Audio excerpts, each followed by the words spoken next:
English എന്ന് പറഞ്ഞ subject പറഞ്ഞാൽ ഒരുപാട് വാസ്റ്റാണ്. അപ്പോൾ നമ്മൾ എവിടെ നിന്നാണ് പഠിച്ചു തുടങ്ങേണ്ടത്, എങ്ങനെയാണ് പഠിക്കേണ്ടത് എന്നുള്ളതൊക്കെ കൺഫ്യൂഷനായിരുന്നു. ഇവിടെ കിരൺ സാറും ജൂലിയറ്റ് മാമൊക്കെ കൂടി പറഞ്ഞു തന്നു ഏത് ഏരിയാസാണ് ഫോക്കസ് ചെയ്യേണ്ടത് എന്ന് നമ്മൾ റിവൈസ് ചെയ്യണം. ലാസ്റ്റ് മിനിറ്റിന് വേണ്ടിയിട്ട് മാറ്റി വെക്കരുത്.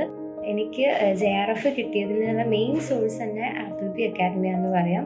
ഞാൻ ഒത്തിരി താങ്ക്ഫുൾ ആണ് അക്കാഡമിയോട്. കാരണം നമ്മൾ പഠിച്ചുകൊണ്ടിരിക്കുമ്പോൾ ഒരുപാട് സമയത്ത് കോൺഫിഡൻസ് പോവുകയും ഡീമോട്ടിവേറ്റഡ് ആവുകയൊക്കെ ചെയ്തിട്ടുണ്ട്. അങ്ങനെയുള്ള സമയത്ത് എന്നെ ഒരുപാട് മോട്ടിവേറ്റ് ചെയ്തിട്ടുണ്ട് അവിടെയുള്ള ടീച്ചേഴ്സ്. ഫസ്റ്റ് അറ്റംപ്റ്റിൽ ചിലപ്പോൾ കിട്ടിയെന്ന് വരില്ല.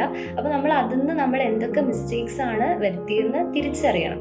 നമ്മൾ എവിടെയാണ് നമുക്ക് പോയതെന്നുള്ള മനസ്സിലാക്കി നെക്സ്റ്റ് അറ്റംപ്റ്റിൽ നമ്മൾ നമ്മളെ തന്നെ ഒന്നും കൂടി ഇമ്പ്രൂവ് ചെയ്ത് ആ മിസ്റ്റേക്സ് ഒക്കെ കറക്റ്റ് ചെയ്തിട്ട് വീണ്ടും എക്സാംസ് എഴുതിയിട്ടുണ്ടെങ്കിൽ ഡെഫിനറ്റ് ആയിട്ടും റിസൾട്ട്സ് കിട്ടും.